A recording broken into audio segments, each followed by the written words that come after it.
güzeldi. Ama benim size bir ricam var. Bir tekerleme var. Ben onu öğrenmenizi istiyorum.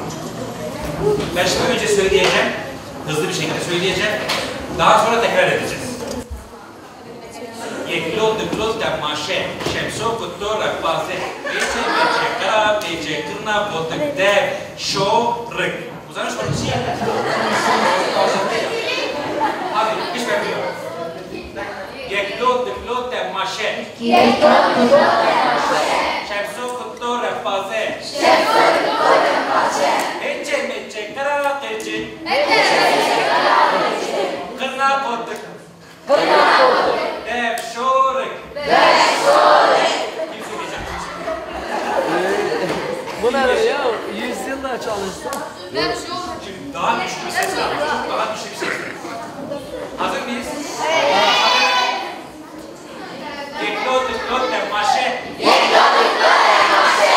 Şemso kutto rakbase. Şemso kutto rakbase. Beçe beçe kara beçe. Beçe beçe kara beçe. Kırna botık. Kırna